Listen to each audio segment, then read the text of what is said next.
Hola, ¿qué tal? Bienvenidos todos ustedes a este su programa Compartiendo Saberes. Y hoy estamos compartiendo saberes desde la provincia de Puerto Plata. Aquí pues tenemos el privilegio de estar acompañados de nuestro invitado de hoy. Con nosotros nuestro profesor Andrés Ulloa. Bienvenido, maestro, a este su programa. Saludos a todos, muchas gracias por tomar mi humilde vida para fines de compartir con ustedes esta experiencia, ¿no? Saludos a todos sus seguidores. Gracias, maestro Ulloa, por supuesto. Estamos aquí desde la ciudad de Puerto Plata para todos ustedes con una entrega más de Compartiendo Saberes. Ahora pues es el momento idóneo de conocer más de cerca a nuestro invitado de hoy. Muy bien, para que conozcamos un poco más de la semblanza de nuestro entrevistado en el día de hoy, pues el cual nace en octubre, 1 de octubre de 1976. Es una persona nativa de esta provincia de Puerto Plata.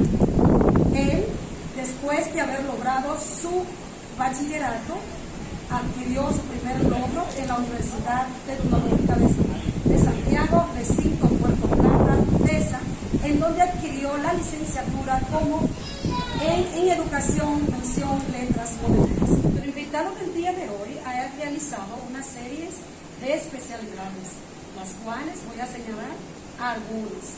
Entre ellas, él cursó una gestión en cultura por la UAS y Ministerio de Cultura en Cuba, como también es especialista en tecnología por la Pontificia Universidad Madre y Maestra Pucamayo.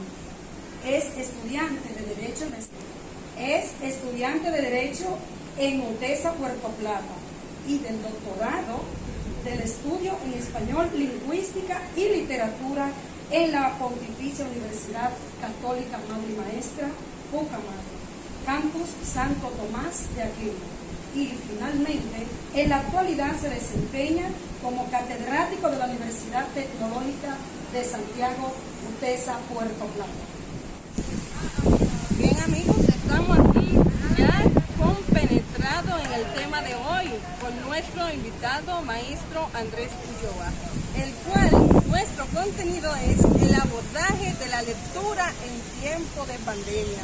Nos gustaría saber, maestro, cómo fue en la familia de hoy, por supuesto los docentes de aula, todos en conjunto, cómo podemos abordar la lectura en nuestros niños y niñas en tiempo de pandemia. Sí, saludos a todos, para mí es un placer estar compartiendo con ustedes este tema. Lo primero es conocer el concepto de lectura. La lectura tradicionalmente se ha conocido como el pasar la vista por un texto, pero realmente la lectura es más que una intimación, es intimar con autores, algunos muertos, algunos vivos, y sobre sus vidas, sobre su forma de pensar, sobre su estructuración de pensamiento, etcétera, etcétera. Entonces, partiendo de ese criterio de que la lectura es una intimación, es intimar, es compenetrarse con las personas, la pandemia nos da un escenario precioso, perfecto para que las personas puedan descubrir o redescubrir en los libros formas de asociación, ya que la pandemia no nos permite los abrazos físicos, al menos no por ahora, durante este tiempo de inoculaciones, ¿no? Entonces tenemos que buscar la forma de seguir abrazándonos, de seguir compenetrando nuestra cultura, de seguir compartiendo con los demás y cambiando pues esos escenarios de juego de dominó, de cumpleaños en el patio, por intimaciones con autores vivos o muertos a través del libro. El libro presenta el escenario perfecto para conocer sentimientos y pensamientos de otras personas. Como decía este señor del culteranismo, Francisco de Quevedo, ¿no? Cuando leo, escucho con mis ojos a los muertos. Entonces tenemos diferentes géneros literarios, que ustedes preguntarán más adelante, desde los cuales podemos pues hacer que los estudiantes, nuestros alumnos, nuestros hijos, pues compartan con esos autores, repito, vivos o muertos. Entonces, la estrategia debe ser abrir un espacio en casa, como ya tenemos la escuela en casa, ¿no? Y así como le dedicamos un espacio al desayuno, un espacio a las tareas virtuales de las escuelas, abrir un espacio de lectura. El padre o la madre no tiene que ser un especialista en libros, no tiene que ser un especialista en lectura, basta con que elijan un poema, elijan un cuento, un texto corto, lo lean y en la dinámica de preguntas y respuestas, tal como haríamos en una escuela, en un grado de preescolar, pues comenzar a intimar con esa lectura, con ese libro, con ese autor, como si estuviéramos frente a él, lo único que en este caso a través del libro. Claro, muchísimas gracias, excelente respuesta. Como nosotros como docentes, como familia, podamos crear esos espacios desde casa y así esa interacción de intimar a los niños, relacionarlos con la literatura desde casa. ¿Cuáles estrategias y actividades son recomendables desde su punto de vista para motivar a una lectura recreativa en tiempo de pandemia? Bueno, estrategias hay muchas y ustedes los docentes sabrán que tenemos, como dirán en el campo, en balsa, ¿no? En cantidades de sobremanera. Ahora, hay dos particulares que yo quisiera compartir con ustedes, que en mi caso particular, en mi casa, yo lo utilizo con mis hijas, ¿no? Una es la de los confabuladores nocturnos, como le decía Borges en Las Mil y Una Noches, en su análisis de Las Mil y Una Noches, es la noche. La oscuridad, el manto de la noche nos da un escenario precioso para nosotros hacer un círculo en el patio y entonces comenzar a contar historias que pueden inclusive interconectarse unas a otras hacia el estilo de Las Mil y Una Noches, donde de una historia surge la otra, ¿no? Tal como lo hacemos en los relatorios, por decirlo de alguna manera en analogía, guardando la diferencia y la distancia, obviamente, ¿no? Una persona cuenta una historia de un niño perdido y entonces otra persona del mismo grupo entonces conecta con otra historia de otro niño perdido o de un personaje dentro del cuento anterior y la noche se hace larga, por eso se llaman confabuladores nocturnos, confabuladores de la noche, ¿no? Porque conectan historias y sirve mucho para entretener antes de irnos a dormir. Entonces, este tipo de actividad no solamente fortalece la imaginación, sino que también desarrolla mucho el lazo familiar, desarrolla también la capacidad que tengan los papás, los hermanos mayores, los tíos, qué sé yo, los abuelos, de narrar historias, de contar sus anécdotas. Y sirve para que los más jóvenes, los chicos, nuestros hijos, pues se sientan también involucrados en familia y al mismo tiempo aprendan, ¿no? Entonces, otra actividad puede ser también la hora del café, la hora del té, porque el café como que para los niños, ¿verdad? Pero la hora del té, por ejemplo, una hora en la tarde para recitar poemas. Puede ser la hora del refresco, ¿no? Pero lo importante es que en torno a un café, en torno a un té, en torno a una bebida o unas galletas, entonces se puedan recitar poemas, enseñarle a los niños dentro de esa misma actividad de cómo se pronuncia un verso, cuál es la musicalidad del verso, dónde se lleva la voz, dónde se distancia la sílaba, dónde se mantiene durante largo rato la sílaba, en fin, y que esto sirva de recreación. Y obviamente tendrá una diferencia en torno a la actividad que haríamos en la escuela, la que haríamos en la casa, porque en la casa no tendríamos ese rigor académico de ganar puntos, sino más bien de ser felices y de compartir como familia. Serían básicamente dos de las más importantes que yo creo que desde el hogar pudiéramos estar trabajando. Excelente, maestro, excelente, muy satisfactoria la respuesta que nos ha dado en este momento en donde nosotras nos sentimos más que privilegiados de contar con su apoyo y con su aporte en cuanto a este importante tema, el abordaje de la lectura en tiempo de pandemia. Bien, estamos aquí sumergidos en este importante tema para nuestra comunidad educativa, por supuesto para las familias y para todos ustedes, amigos nuestros de este canal de YouTube, Compartiendo Saberes, su canal de YouTube. También estamos en Facebook como Compartiendo Saberes. Y pues hoy estamos aquí dialogando con nuestro maestro Ulloa acerca de cómo como familia podemos todos abordar la lectura en tiempo de pandemia. Y pues ahora vamos a compartir saberes a partir de 3 géneros literarios, maestro, como es el cuento, la novela y la poesía. ¿Qué nos puede sugerir acerca del cuento, maestro? Muy bien, como dije en la respuesta anterior, en el caso particular del cuento, es quizás el género más fácil para poder trabajarlo desde el hogar. Es decir, no necesitamos tantísimos conocimientos como padres para, en torno a nuestros hijos, ¿verdad? Pues trabajar la hora del cuento, que ya le dije, la respuesta pasada puede ser en torno a un té, en torno a unas galletas, en torno a un café, café con leche, qué sé yo.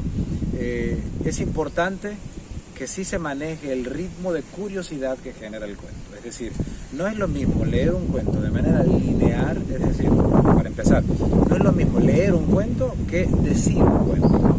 El decir el cuento nos da la facilidad de hacernos más verosímiles, más creíbles. porque como lo dominamos, lo conocemos, somos capaces de quitar, de cambiar, de modificar la estructura. Pero cuando lo leemos, obviamente la lectura nos obliga a seguir al pie de la letra lo que el autor ha escrito, ¿no? Entonces, una primera sugerencia sería diferenciar esa lectura de memoria o lectura directa del texto.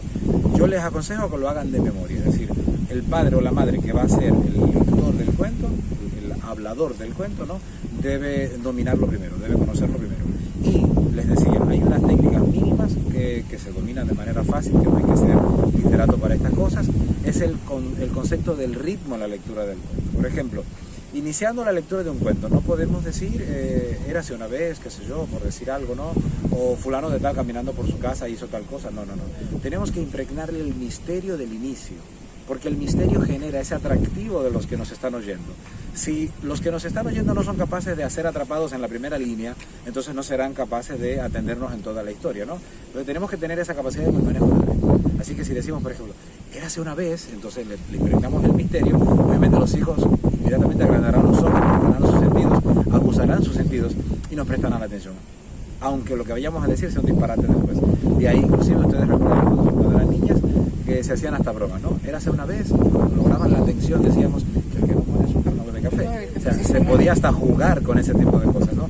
Entonces es importantísimo el dominio del misterio, y el misterio se maneja con el ritmo. El manejo del asombro, es decir, para usted presentar asombro en un momento de la narración, usted tiene que bajar un poco la voz hasta el punto en que los espectadores no estén oyendo, para que acerquen sus oídos, agucen sus sentidos, y entonces usted pueda pues estallar la voz y sorprenderlos. Porque el ritmo justamente ese es el manejo de la emoción a través de los movimientos del corazón, del sístole y del diástole. Entonces cuando bajamos la voz, cuando alargamos la voz, cuando la pausamos, la cortamos, todas esas fluctuaciones que hacemos en la voz manejan en el espectador emociones. Entonces sería como esto, por ejemplo. El niño se acercó por la espalda, así bajamos la voz de a poquito sin darnos cuenta, ¿no? Y casi susurrándole, se acercó fuertemente. Entonces al elevar la voz, usted genera en el espectador un susto que no estaba programado y por tanto una emoción adicional a la historia en sí misma. Es decir, la historia puede ser mucho más atractiva cuando usted maneja el ritmo. Son cosillas que se pueden encontrar inclusive hasta en YouTube o preguntándole a cualquier buen maestro de literatura de la comunidad. Eso es en torno al cuento, ¿no? En torno al mismo cuento, pero que aplica a los tres géneros, la parte del final. Es importante desarrollar en nuestros hijos la capacidad de curiosear y al mismo tiempo de manipular las cosas. Una historia no está escrita para que sea así como palabra de Dios para siempre. Es decir, todos y cada uno de nosotros tienen en sus corazones, en sus mentes, siempre la capacidad de modificación. Pregúntele siempre al niño dentro de la dinámica, ¿qué le cambiarías a la historia? ¿Qué no te gustó de la historia? ¿Qué le pondrías en lugar de tal cosa que no te gustó? El muchacho o muchacha se siente involucrado en la manipulación de la historia. Repito, ninguna historia está escrita para que se quede como palabra de Dios desde el principio hasta el fin, para siempre. Todo, porque la literatura es el principio de tradición oral, todo ha sido hecho para ser manipulado, para ser cambiado. Lo que pasa de boca en boca se va manipulando. Inclusive hasta se va cambiando. Hay un ejemplo en la literatura dominicana y es los tres que echaron a Pedro entre el pozo. Cuando usted lee la historia se da cuenta que no fue Pedro que echaron entre el pozo, sino a Pablo. Pero popularmente se ha quedado la expresión, los tres que echaron a Pedro entre el pozo. Y otro ejemplo que recientemente estoy hablando con una persona, ¿no? Es el caso de la primera mujer creada en la mitología griega, Pandora. Todo el mundo ha escuchado, gracias a las expresiones de Boileau, un francés, de la caja de Pandora. Sin embargo, cuando vamos al mito original, nos damos cuenta que en realidad no era una caja, era una ánfora, una vasija de barro, una especie de jarrón de barro que tenía el hermano de Prometeo, el dios Epimeteo. Entonces en él guardaba todos los males. Entonces fíjense cómo de boca en boca se van manipulando las cosas. Pues eso no puede cambiar. Y más ahora, si la educación es desde casa, si la educación es con la familia y por la familia. Entonces, dele la oportunidad a sus hijos de cambiar las cosas. Porque al fin y al cabo es su mundo. Y su mundo debe ser como ellos también entienden que debe ser. Así es, maestro. Como familia debemos poco a poco ir cambiando el mundo. Pero también es importante que ya sumergido en el género del cuento, vamos a conocer un poco de la novela, maestro. Sí, la novela es un género nuevo. De hecho, su nombre novela viene del novel, ¿verdad? ¿No? Como género, quizás es el género más ecléctico que tenemos en la literatura, es decir, que coge un chin de cada cosa, coge un chin de cada género literario, coge un chin de las costumbres y la pone en la novela. ¿Sí? Tenemos novelas como cuentos largos, tenemos novelas como cartas, correspondencias puestas una a otra. Por ejemplo, en el caso de Bram Stoker, de la novela Drácula, que ya tiene más de 140 años de historia, la novela está escrita en torno a diarios, es decir, cada uno de los personajes, con la excepción de Drácula, que es el personaje central, escribe sobre su diario. Mina Hacker tiene el diario, el Dr. Van Helsing tiene su diario, y el autor lo que hace es que pone fragmentos de cada diario como capítulos. Es decir, la novela es, en ese sentido, bastante abierta a la forma de escribirse, pero la novela tiene una característica en torno al lector, y es que es intimista. Es decir, intimista no en el sentido sentimental, sino intimista en el sentido de que, como es una lectura más larga, no es una lectura para hacerse en colectivo, es una lectura para hacerse en individual. Con el cuento preparamos al muchacho a que conozca la narración como género, pero con la novela hacemos que el muchacho o muchacha sea parte de nosotros y emprenda su propia búsqueda, su propio camino, su propia experiencia. La novela debe ser vista dentro de la familia como una especie de apartamiento de contacto literario, que, repito, inicia con las técnicas del cuento. Eso en torno a la lectura, obviamente. Excelente, vemos pues, amigos nuestros, cómo desde casa debemos iniciar con los géneros literarios a partir del cuento. Ahí es que iniciamos con nuestros niños para luego, como bien nos explica nuestro maestro Ulloa, poco a poco irnos sumergiendo ya a la novela, donde ya se le da un poco más de libertad al niño. ¿Qué es una novela? Una novela es una obra literaria de carácter narrativo y de cierta extensión. Está escrita en prosa y narra hechos ficticios o basados en hechos reales. La novela es también un género literario que incluye este tipo de obras. Obras con un conjunto novelesco de autor, época, lengua o estilo. En el caso de la poesía es importante tomar en cuenta dos aspectos. Uno, en torno al tema. Acuérdense, como padres deben saberlo, que hay temas que no les son de interés a los estudiantes, a los alumnos, a rango de edad. Es muy importante en ese caso que se converse con los hijos para saber qué tipo de interés se pueden tener y entonces buscar poemas en torno a esos temas de interés. No un tema prohibido en sí mismo, sino más bien de interés, porque el interés es fundamental para lograr una buena atención y un buen aprendizaje en torno a las clases que podemos tomar en nuestros hogares. El segundo aspecto es el aspecto del ritmo. La poesía tiene una musicalidad integrada, interior, que es fundamental dominar, porque de hecho cuando escuchamos un verso, inmediatamente como que la música de las palabras que se combinan nos llaman a la atención y pues prestamos atención debida, ¿no? Entonces, si la persona que va a leer un poema no le pone la música adecuada, y no me refiero a música instrumental, ojo, me refiero a música de la voz, entonces puede que el estudiante no se sienta interesado. Y lo importante en este caso no es solamente que el estudiante escuche, en este caso nuestros hijos, escuchen de nosotros el poema, sino que nosotros les sirvamos de modelo para que ellos a su vez puedan también recitar los poemas.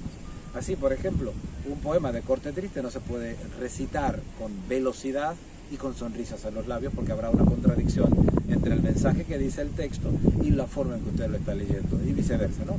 Entonces, expresiones como por ejemplo, volverán las oscuras golondrinas, obsérvese cómo decimos volverán las oscuras golondrinas, cada palabra es degustable, a diferencia de que diríamos volverán las golondrinas oscuras. Entonces, dicho de esa última forma, pues mataríamos la música, la forma de pronunciar. Es importantísimo esa parte. Para esto le vuelvo y le remito también a ciertas grabaciones de profesores en YouTube o a profesores especialistas de sus comunidades para que le den sugerencias o que busquen textos leídos por buenos declamadores para que le puedan servir de modelos dentro de la clase que ustedes quieran tener en sus casas. Sí es importante que el estudiante, en nuestro caso nuestros hijos, tenga la posibilidad de manipular, es decir, de decir ellos, decirlo por su propia voz, los poemas, los versos, y si quiere cambiarle algo, porque también se sienta en la libertad de cambiarlo. Así surgen los escritores, primero en principio como juego de manipulación y luego entonces como acto de creación en sentido general. Muy bien, para finalizar nuestro programa en el día de hoy, profesor, alguna sugerencia que podrías darnos, tanto a nosotros como a nuestros seguidores de las distintas plataformas, acerca de este importante tema? A los especialistas no hay que darles sugerencias, por tanto ustedes me las guardo. Sí le quiero hablar a los padres que estamos asumiendo una forma de vida singular gracias a este contexto de la pandemia. Y es que no desaprovechen ningún espacio, ningún tiempo para compartir con sus hijos y educar desde el corazón de sus hijos, desde el corazón del hogar, a estas nuevas generaciones. Es decir, no desaprovechen oportunidades para almorzar juntos y conversar de temas diferentes en ese almuerzo. No desaprovechen oportunidades nocturnas y que viendo cada uno una telenovela o una película, vean la película en conjunto y luego abran un espacio de foro de cine, de discusión hagan lo mismo con la literatura, que es el tema de nuestra entrevista de hoy, ¿no? Entonces, busquen siempre actividades que hagan que la familia cada vez más esté cohesionada, esté junta y tengan motivos para estar permanentes juntos y necesitados los unos a los otros. Cuando logramos que nuestros hijos vean en nuestras parejas, en nuestros esposos y esposas, que somos cohesivos, que somos unidos en torno a diferentes temas, ellos también de alguna manera buscarán parejas en ese mismo aspecto. Es decir, lo que le enseñemos en nuestro hogar va a ser fundamental para la estructura de sus propias vidas a futuro. Muchísimas gracias, profesora.